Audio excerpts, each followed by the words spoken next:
இப்ப இருக்கிற பெங்களூர் கிளைமேட்டுக்கு எந்திரிக்கவே தோண மாட்டேங்குங்க. எந்திரிச்சு பார்த்தா இங்க வண்டுங்க கிரிக்கெட் விளையாண்டு இருக்கானுங்க. சரின்னு சொல்லிட்டு நம்ம டீ அடிக்கலான்னு நடந்து போய் பார்த்தேன். பட் இன்னைக்கு டீ வேணாம், ஒரு சேஞ்சுக்கு பர்கர் அடிக்கலான்னு பார்த்தேன். பச்சையா என்னமோ இருந்துச்சு. நக்கி பார்த்தேன், ஒரே புளிப்பு. அதுக்கப்புறம் இருந்த பர்கர் அடிச்சாங்க. ரொம்ப டேஸ்ட்டு.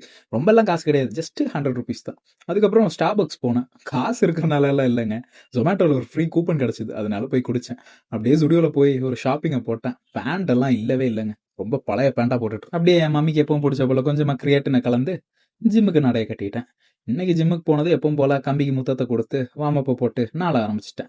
இன்னைக்கு ஃபுல்லாவே ஷோல்டர் ஒர்க் அவுட்டுங்க. Shoulder press, shoulder front raise, கொஞ்சமா அப்ரைட் ரோவும் பண்ணி அப்பா நல்லா கஷ்டப்பட்டாங்க. பட் ஒரு முடிவோட இருக்கேங்க இந்த வாட்டி. கண்டிப்பா வெயிட்டை குறைச்சே ஆகணும். மறுபடியும் கட்டு கோப்பா ஆக்கணும்னு சொல்லிட்டு ரேட் பெல்ட்டுக்கும் கொஞ்சம் ஒர்க் அவுட்டை போட்டு நல்லா முக்கி திணறி கஷ்டப்பட்டு லேட்ரல் ரைஸையும் போட்டு ஒர்க் அவுட்டை முடிச்சுக்கிட்டேன். அப்படியே வெளில வரும்போது அண்ணன் தோசை போட்டுட்டு இருந்தாரு. அண்ணன் கிட்ட ஒரு தோசை வாங்கி கூடவே சட்னியை வச்சு அடிச்சு பொழந்துட்டு எப்பவும் போல நம்ம ஒரு ஹார்லிக்ஸை கட்ட பாக்கெட்டேருந்து வாங்கி கடன்னு அடிச்சு முடிச்சிட்டேன். எப்பவும் போல அடுத்து தூங்க போறேன்னு தானே நினைக்கிறேன். அதான் கிடையாது. பேக் எல்லாத்தையும் பேக் பண்ணிட்டு பொடி நடையா நடை கட்ட ஆரம்பிச்சிட்டேன். போற வழியிலே இந்த கியூட்டிஸ் எல்லாம் விளையாண்டு இருந்தானுங்க.